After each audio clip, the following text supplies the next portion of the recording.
Build a self-sustaining future.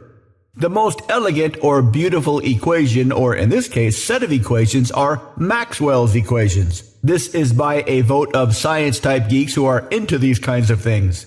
The second is Euler's identity. Euler's identity is very tight, compact. They contain symbols that most people are familiar with. But Maxwell's equations look like they are written in an alien language. There are 4 of them.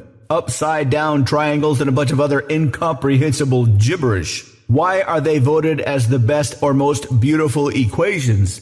They describe the nature of light, or rather electromagnetic radiation. If you're into equations as pop culture, there's a famous t-shirt. On the top it says, "And God said," and then there are Maxwell's equations, and on the bottom it says, "And the light was good."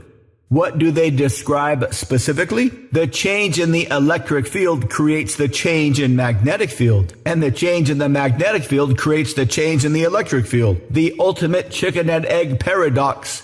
An egg creates a chicken. The chicken creates another egg. What the heck does this have to do with anything other than philosophical discussions? One way to live your life is by chasing short-term pleasure. This doesn't necessarily mean bad things. You could be content to work a job that is okay and pays the bills. And on your time off, you do things that are enjoyable in the moment, like playing video games or sitting in the park and enjoying nature. This doesn't lead to any self-fulfilling cycles. It's work followed by leisure followed by work. If you are lucky enough, your job is in a growing industry, so your job can take care of things like keeping up with the competition, staying competitive, etc.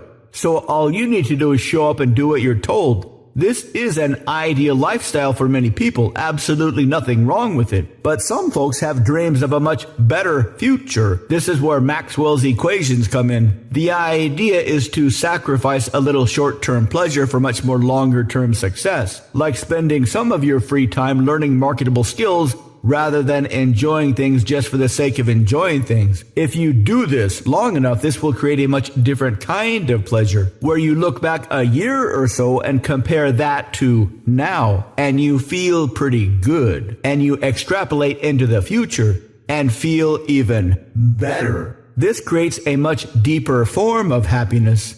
The happiness that is a byproduct of forward momentum. The happiness that creates a desire for more forward momentum. Just like chickens and eggs and electricity and magnetism, they keep pushing each other forward in time. Forward momentum creates happiness. Happiness creates a desire for more forward momentum, which of course will create more happiness.